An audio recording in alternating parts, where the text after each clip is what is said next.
Welcome to the 2024 Milken Institute Asia Summit. Under the theme of impactful ideas, purposeful action, we look forward to engaging with you over the next few days to foster meaningful connections with other like-minded leaders who are addressing the most pressing issues of today. To kick off the summit, please welcome to the stage Milken Institute Senior Director of Policy and Programs in Asia, Belinda Chng.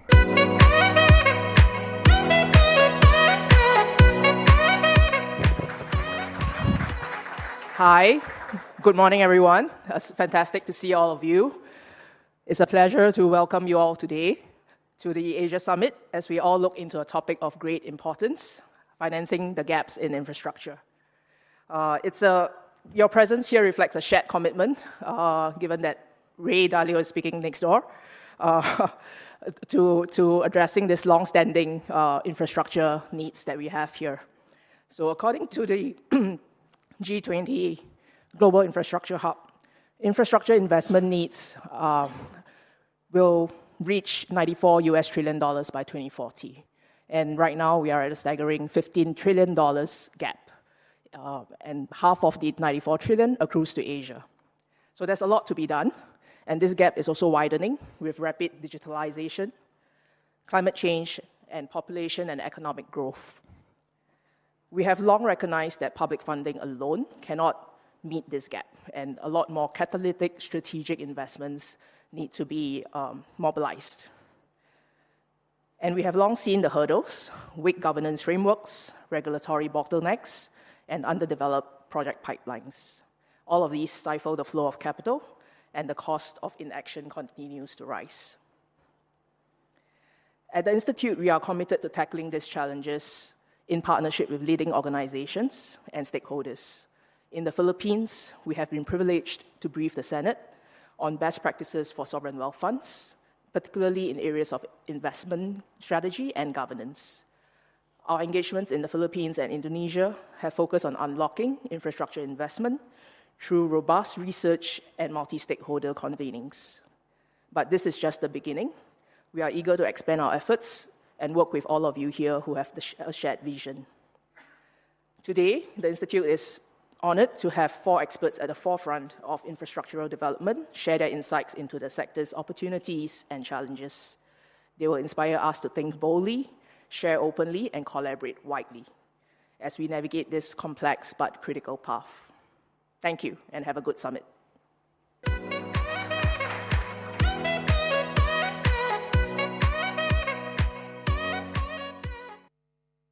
Please welcome the panel on Bridging Gaps in Global Infrastructure Financing, moderated by Head of Global Affairs and Engagement at Stone Peak and Milken Institute Global Fellow, Stephen Chobo.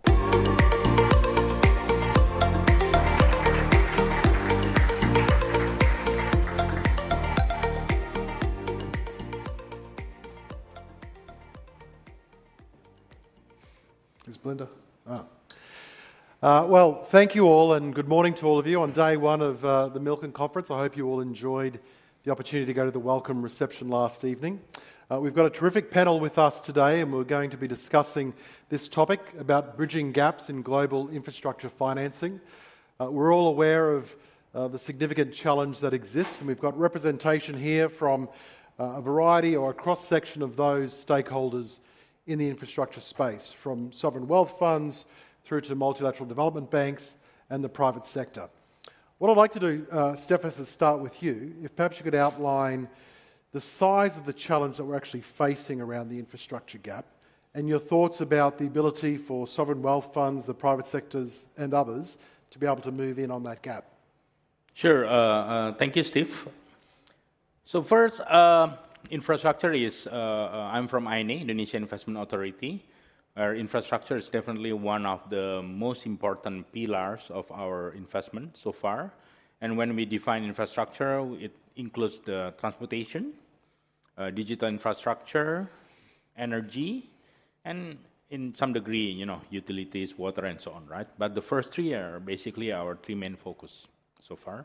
And we have deployed quite a bit, close to $3 billion around these three areas, right? But your question on the gap, for sure, and It's pretty much a gap, but I'll also say probably one of the biggest investment opportunities in emerging markets. Just to give you a sense, toll roads.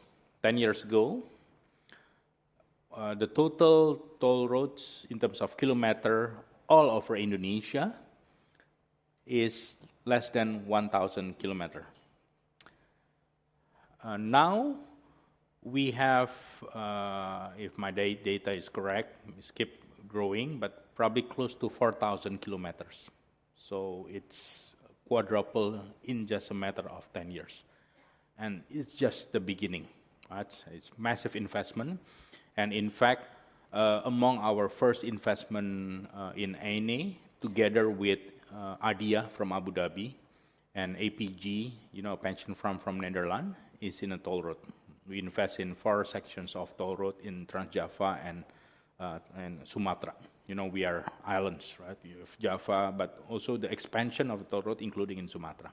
But there's still a gap, and the investment in toll road will continue. In other aspect, digital infrastructure, good things. Now we are in the position that the mobile penetration is, I would say, is full penetrated, right? But the question is, how about the quality? And people now talking about the fixed and mobile convergence, right? So if you're talking about towers and fiber, there's still a massive opportunity. And in fact, some of the asset manager in here probably knows about, a big opportunity of fiber investment and fiber, spin off from the big MNOs that's happening now in Indonesia.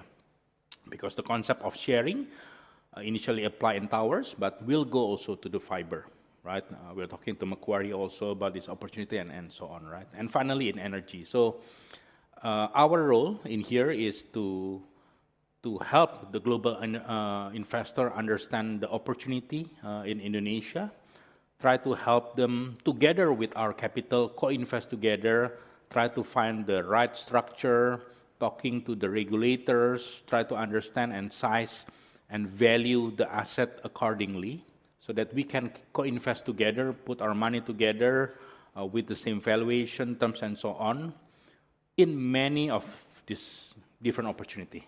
I would say, in renewable alone, probably the opportunity in the next 5 years or so is tens of billions. And as you probably heard or read in the newspaper, how the new incoming government has a very ambitious goals of reaching an economic growth of 8%. An ambitious goal, but we think it's possible. That will require a massive investment coming to Indonesia, including definitely in the area of infrastructure. So massive opportunity. Steffes, I'd like to come back to that in a little while to talk about the way in which, in particular, INA is looking at crowding in that private sector investment. Right. But Andrew, can I throw to you, you're CFO of AIIB, a body that many would say was established to help address this infrastructure gap that exists. For the audience's benefit, could you outline how does AIIB see the gap? Is it getting better? Are these different initiatives across the region working? And what role does AIIB play in terms of being a catalyst to drive investment? Yeah, no, Stephen, thank you. And thank you to the Milken Institute for the opportunity to be here, and most particularly to the sponsors who've written the check that have enabled all of us to be here. So if I can do a very specific shout out to that. So to Stephen's point, AIIB, a multilateral development bank, the newest one that essentially has been created, now has 109 shareholders, essentially 109 countries that own AIIB. It's focused, not surprisingly, 2 things, Asia and infrastructure. So I'm going to take one of Stephen's jokes, but for a simple Kiwi like me, I know what I'm doing each day. I'll turn up and I look at my title of the name of the bank, and I know I'm doing Asia, I'm doing infrastructure. I'm doing infrastructure because it's really hard, right? It's a very hard asset class. I'm sure everybody in the room believes their asset class is challenging, but infrastructure is a challenging asset class. It's a loan product. Life of the asset can be 25, 30 years before you think about refurbishment. If you look at Asia, there were studies in the 2013s, 15s that did the infrastructure gap, whether it's ADB or McKinsey, somewhere between 3 and 5 trillion.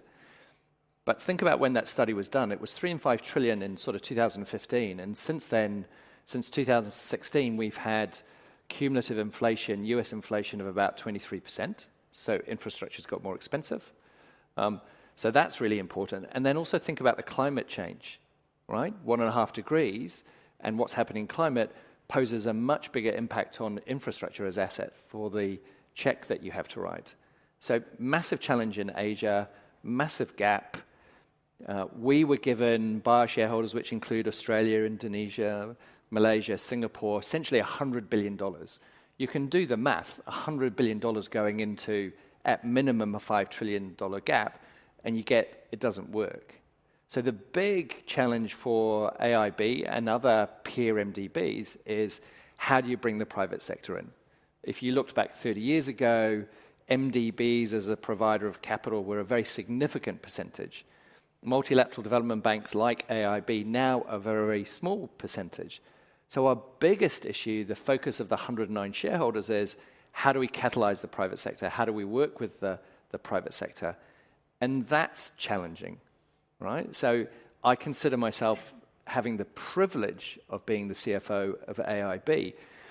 AIIB, though, is a taxpayer-funded organization. We've got $100 billion of what I consider rare treasure that's come from an extraordinary range of countries, everything from Cook Islands through to Australia, European countries, through to many countries in Asia. That's very rare treasure. So that impacts our risk appetite. Yes, we do equity. That's a relatively small portion. We do loans. We do debt. We're very focused on the catalytic aspect. I'm trying to keep very focused because I want to not take up too much time of the other panelists. But working with the private sector is, for all MDBs, quite challenging. So recognize this, which you all know. The shortest period of a transaction for us is the origination period, right? So AIIB is pretty quick. We tend to go from concept to disbursement within about 9 months. That's very fast relative to multilateral development banks. But that asset is going to sit on the balance sheet of the bank for the next 24 years. So we're going to be monitoring it. We're going to be looking at the impact. We're going to be measuring its impact on biodiversity, indigenous people, gender. So for us, the origination phase is actually the shortest phase. So if you think about our incentives, a lot of our incentives are steered towards the standards that are going to be there for the next 24 years. And the panel may get into that, but that's where sometimes how MDBs engage with the private sector, where we're trying to apply our each individual standards to the transactions, recognizing I've got 109 countries that are monitoring every transaction that we do. That poses some challenges on what is already a very difficult asset class. Thanks, Andrew. Verena, you've been at Macquarie for, I think you said, nearly 20 years, and Macquarie's been at the coalface, maybe that's the wrong word to use these days, maybe in the ESG world, I should say, the tip of the offshore wind blade or something, whatever the equivalent is. But yep. The point being, Macquarie's been at the forefront of infrastructure investment across the region throughout most of that time. You bring a unique perspective to this panel because you are a provider of private capital, and you obviously represent as a GP all of the different pension funds and others that sit behind you. In addressing this infrastructure gap, what are the considerations and where are the mismatches between the focus that you bring as a GP and the return back to those LPs that invest in you and the MDBs and the sovereign wealth funds? Yeah, so both Stephanus and Andrew have said a few things that I might just pick up on. So yes, you're right, we've been, in Asia Pac at least, we as in Macquarie have been investing here for about 30 years now. And as you've said, it's not easy. It's definitely challenging.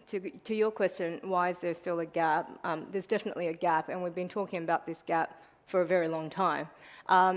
But when I think about sort of the positives, I think in terms of flow and the amount of interest that we're seeing in terms of capital coming into this part of the region for infrastructure, that has definitely increased, and that's growing, and that's a positive. So if I think about the amount of capital that we're raising, not only for Asian infrastructure investment opportunities, but also globally, that is definitely happening. So our recent European infrastructure fundraise is about 8 billion euros. More than half of that capital came from here. The percentage of savings to GDP ratio in Asia is increasing. In Singapore, it's about 40%, and a lot of that capital is being invested domestically, but also offshore. So from a supply and demand perspective, from a capital perspective, I think it's positive. From an investment perspective, so how do we actually then convert the flow into executable transactions? So to that question, I've been thinking quite a bit about, the macro dynamics in Asia-Pac has always been quite positive. There's always been that potential. You can rattle on about GDP growth, you can talk about population growth, you can talk about the middle income increasing, so that all ticks a lot of boxes. But when it comes to actual conversion, I think the number one thing that needed to be there for private capital to go in was stability in the government policies, political and regulatory regime. So I'll pick on the government first. So if I look at where we've been first movers in some of these target markets, so whether it be Korea, Philippines, as well as Indonesia, that element needed to be strong. So we went into Korea in the early 2000s, mainly because the Korean government wanted foreign capital to come into Korea and support their transportation infrastructure investment. That led us to raise a fund that was targeting transportation asset. That fund still exists today, and it's listed in over $5 billion of capital. That then allowed us to have a business case, to put a team on the grounds. We then became much more familiar with the market. We hired local people because that's still extremely important. And that has allowed us to raise another sort of 5 funds to target core plus infrastructure opportunities in Korea. And some of those funds have now been completely realized, where we've returned, to your question about returns, a mid-teen return back to our investors. And that track record allows us to continue to invest in that market. The other market is Philippines. I think no one in Macquarie in 2012 would have, sat there going, let's just set up a Philippine-only fund. Like that would not have been the case. The only reason we went into Philippines in that way was because we had, one, the government wanting to do more infrastructure domestically, because you were falling behind your neighbouring countries. 2, because we had MDBs like ADB, as well as the government pension fund, GSIS, basically saying we want to support domestic infrastructure investment in the Philippines. So that gave us the confidence as private capital to go in there. We had more than $650 million of capital. We deployed that capital in 6 assets. But it is hard because it took 12 months to make our first investment, and that's pretty long from a private sector perspective. But again, that journey allowed us to raise more capital, allow more people to be aware of what is available in Philippines, and then that then led to a take-private opportunity with our partner FirstGen in a geothermal portfolio called EDC. And in total, we've now put probably more than $2.5 billion of capital into Philippines. And then finally, just to close out the key markets and first mover advantage point, Indonesia is a good example. So Indonesia is a market we've been studying and monitoring for more than 15 years now, mainly because of the positive macro dynamics. But we had not put $1 into infrastructure into Indonesia until 2.5 years ago, with the investment into Tower Bersama, as you know, with our partners. And it wasn't because we weren't believers in the digital space or believers in Indonesia as a whole, but we didn't feel, again, the stability from a government policy standpoint. But actually, there was foreign ownership restrictions, right? We couldn't actually go in and make a significant investment in towers until the government relaxed that rule. And it was then when they relaxed that rule, given the 15 years of studying we had done, we were ready to go when that all happened. And now, we've mobilized pension capital. We've got co-investors in there. It was more than $1.2 billion. The strategy is to try and do more within the digital infrastructure space, not only in Indonesia, but also within Southeast Asia. So I think in conclusion, to that point, the trigger point needs to be the private capital or private sector feeling confident that the government policies and the regulatory environment is going to be steady state, or at least measurable from a risk perspective for private capital to not only look at flow, but convert that flow into something executable. Great, thank you. Raphael, you're the newest kid on the block, so to speak, at Maharlika, which I learned today is a Filipino word for the warrior class. I'm interested, given the new role that you've got and the focus that you bring as President and CEO of Maharlika, how do you see the Philippines progressing, and what is going to be the ambition about bringing in a fiscally constrained environment, private capital to deliver on the kinds of outcomes that Verena was just speaking to? Thanks for that, Stephen. Good morning, everyone. So Maharlika was created really as the collaborative vehicle of the government to be able to crowd in capital, private capital. Now, one of the things that I did when I came in was to calculate from an infrastructure perspective. By the way, we look at infrastructure from the perspective of physical, electricity, and digital infrastructure. Now, when it comes to physical infrastructure, the first thing that I calculated when I came in was the road network infrastructure per capita per 1 million people. It was quite interesting. I calculated that because of its multiplier impact on logistics, agriculture, and tourism. It's quite interesting that if you look at Asia, top of that would be Thailand. So Thailand is about 10,000 kilometers per 1 million people. Okay? And going in Philippines is 11th out of 12. We're only at about 1,900 kilometers per 1 million people. And of course, there's an argument that we're an archipelago which is much more difficult it's much more difficult to build roads and connect these islands compared to Thailand, for example. So we compare ourselves to Indonesia, and Indonesia, you're absolutely right, it's about 4,000 kilometers per 1 million people. And the denominator is about 274 million people, or 117. So which means that they actually built about 3 to 4 times really more than our roads. That basically is a very big gap that we're aiming to cover. Now, if you look at the population, roughly about 53% of the population of the Philippines lives in the rural areas. And it's incumbent, it behooves upon us to connect them from the perspective of physical, i.e. roads, energy. Today, if you look at the electrification rates in the Philippines, we've got 3 major islands, so Luzon, Visayas, and Mindanao. They have an average of about 83% electrification rate, so that's 94, 94, and 78% electrification rate, respectively.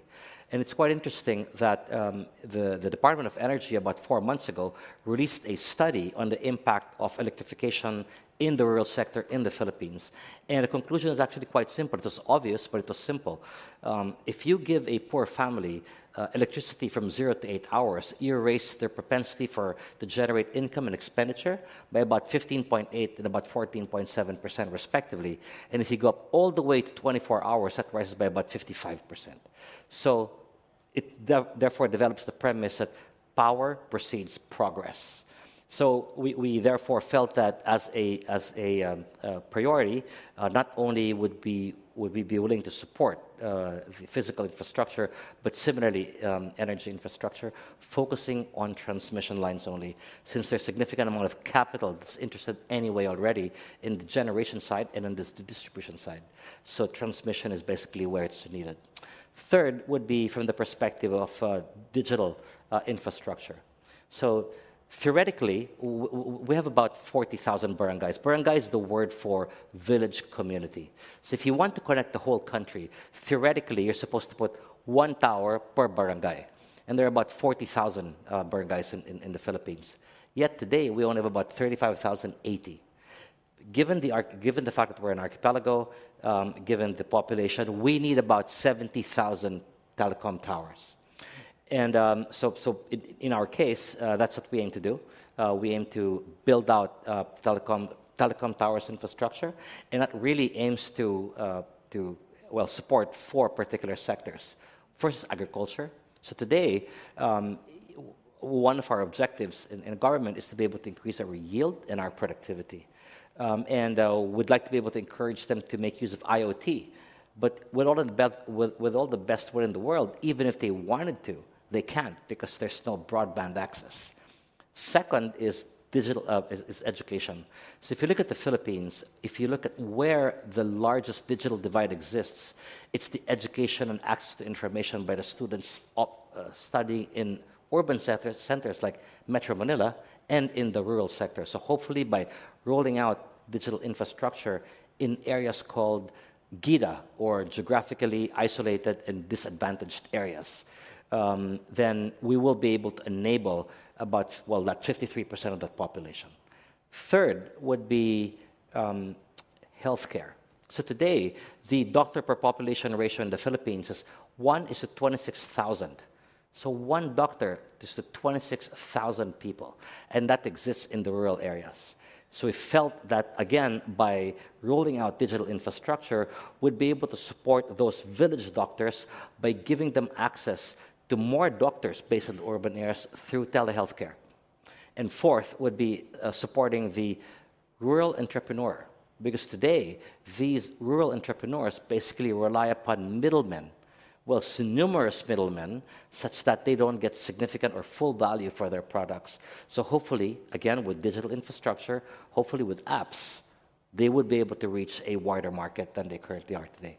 So we can see the importance and the significance of investment in infrastructure, both hard infrastructure and social infrastructure, to drive economic growth, to drive health outcomes, to drive Correct. capacity.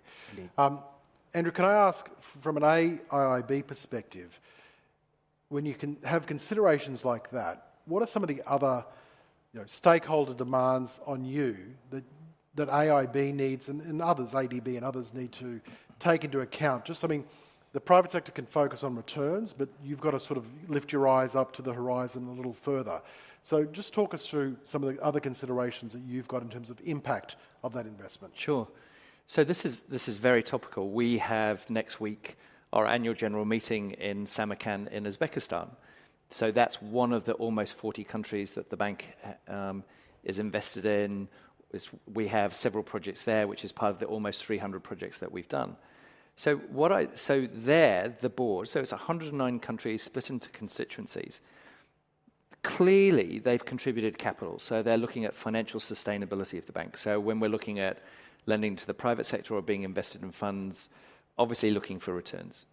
But the big issue that I sometimes find, because I have the privilege of being on the screening committee and the investment committee, is that some of the pictures that come in will talk about, from the private sector, rightly, internal rates of return, MPVs, return on equity, payback periods.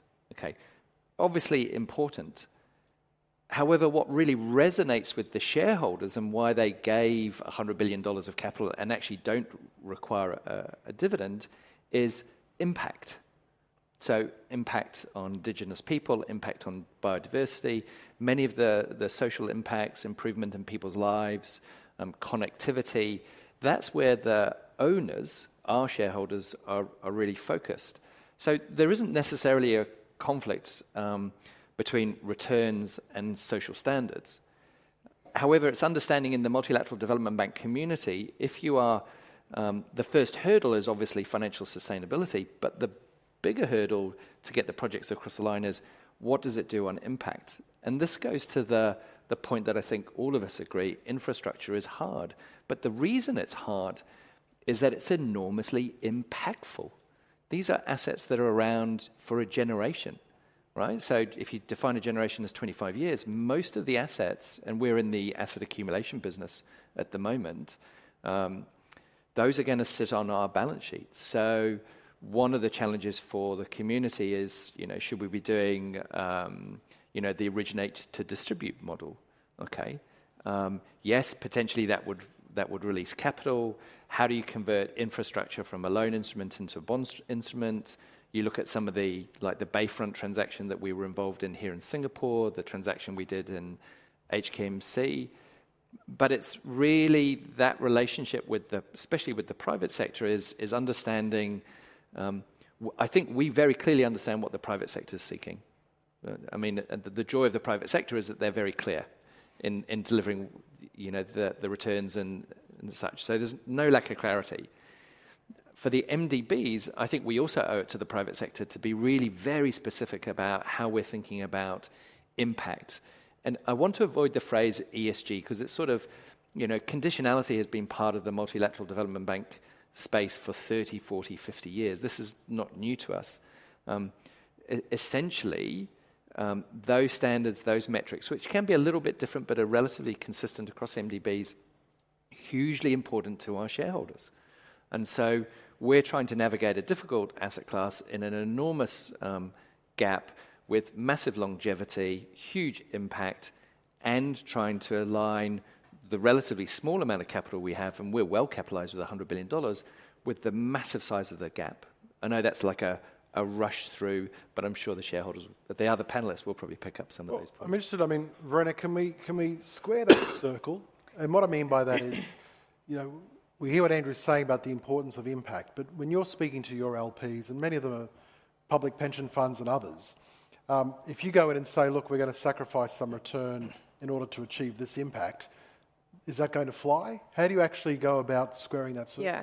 Look, I think while you were talking, I was thinking, this is why it's increasingly more important to make sure you're finding the right pools of capital for strategy. So not all capital requires the same level of return. So I'll take energy transition as an example. So particularly on the more nascent technology piece, we're always trying to find capital that's going to be the right source of capital for that strategy.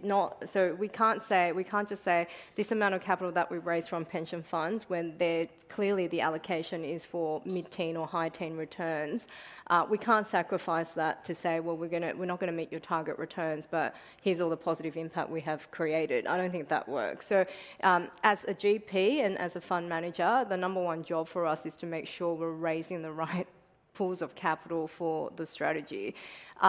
Where it's been fairly successful when we've done that, and it's a recent example, is in India, actually, where we've launched an initiative called Vitello, and that is a fleet electrification opportunity in India. For a lot of you in the room would know, India is the third highest emitter of greenhouse gases.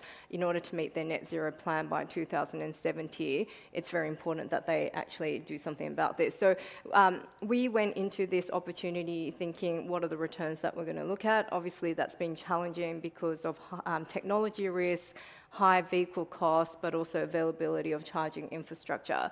And frankly, we may not have done that deal if it wasn't for Green Climate Fund, who said, look, we'd want to support this. We will provide you with some sort of blended financing. And they were willing to take first loss on the first $200 million of capital.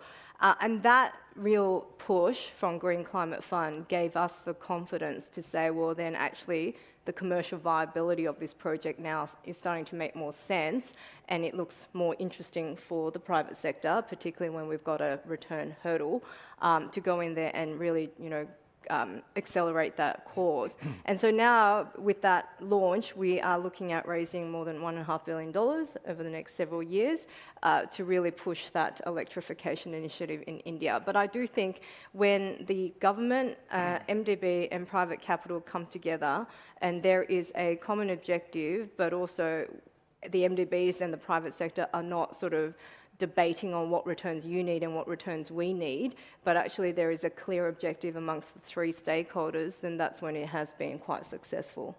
So Stefas, can I ask, everyone knows of the inherent potential that Indonesia has and its growing middle class. You mentioned in your opening remarks about wanting to focus on bringing capital into, in particular, energy transition. For INA, if you look forward over the next 3-5+ years, what are you doing to be a catalyst to actually mobilise private capital and take into account the different comments that have been made about the importance of impact and about also ensuring that there's returns there? How does INA seek to sort of bridge each of those different demands in a way that's actually going to drive that capital investment? Okay, sure. Yes, as what Andrew mentioned, it's complex, investing in infrastructure, and that's also one of the key reasons why we are here, right? And to Verena's point about stability in government policy is very important. That's also one of the key ingredients that we want to, deliver to our potential partners. And we have done quite a number of things together with our partners. So Steve, I think that's the whole reason why we are here. Number one is to keep improving the confidence of the global investors and also local investors, regional investors, to put money in Indonesia.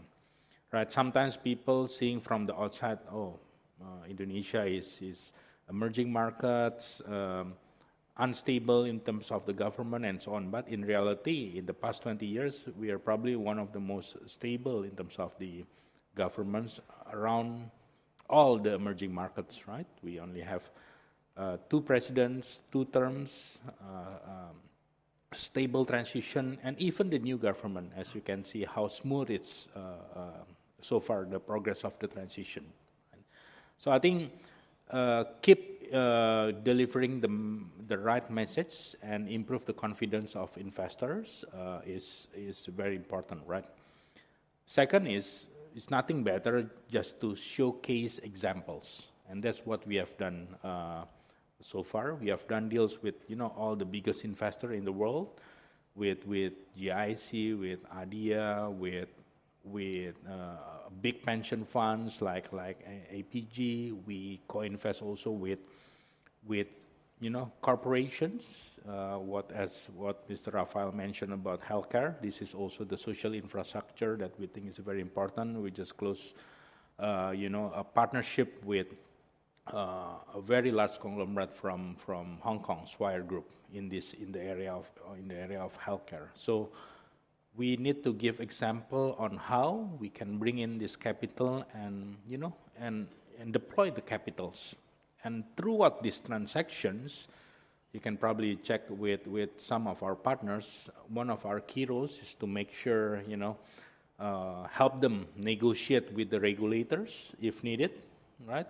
Making sure that the whole construct of the investment of the transaction is really fit with the appetite of the investor, right, in the IRR. And sometimes, talking about the internal rate of return, is about balancing between it's not only about, I want to achieve a high return. If you can give them comfort that the risk is manageable and low enough, then they're okay with, not every investor requires a 20% plus return, right? And infrastructure is totally different asset class. So that's I think role. And number 3, eventually, and we have started showing some track record of exit monetization of investment.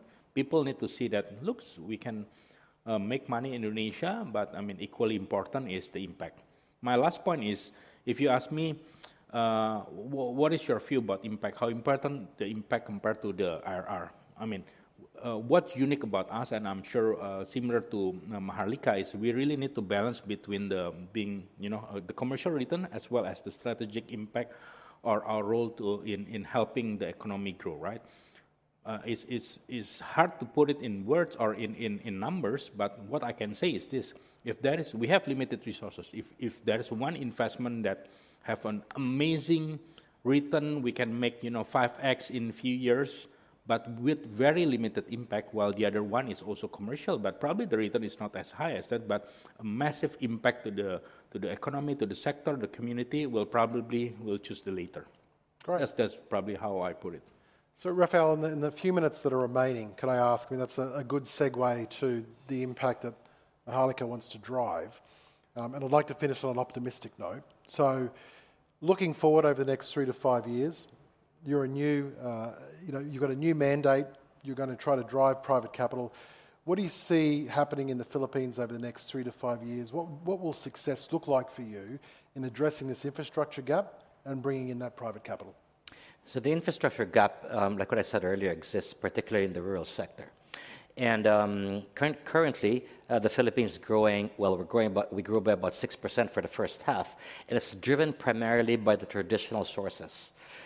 So we believe that over the next 3 to 5 years, once we're able to roll out energy, broadband, particularly in these areas, we will be able to crowd in capital wholesale, not necessarily just from FDI, but even from local entrepreneurs. If you look at the demand today,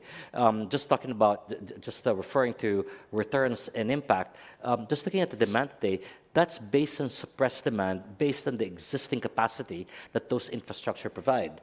So we believe that once you actually roll these out, it'll open up a whole new wealth set of demand, which in turn can actually drive the kind of returns that you're aiming for as a private equity. that's our plan for the next 3 to 5 years. Great. Well, we are at full time now for the panel. I don't know if there's any, we've got 1:40 left. Does anyone have any final remarks? So I teased them all and said I was going to ask for their predictions on the US election outcome, but I won't hold to that. Any final comments? Andrew. So 2 points, if I may, because I've got colleagues who will make sure I did say this. In case you hadn't missed it, the AIIB annual general meeting is in Samarkand next week. And most importantly, I believe that normal practice will return and the All Blacks will win the next World Cup. A deliberately incendiary remark to the Aussies sitting on the panel. But look, can I thank, and please join me in thanking our panellists for today's discussion. It's very worthwhile. Thank you. Thank you. Thanks, everybody.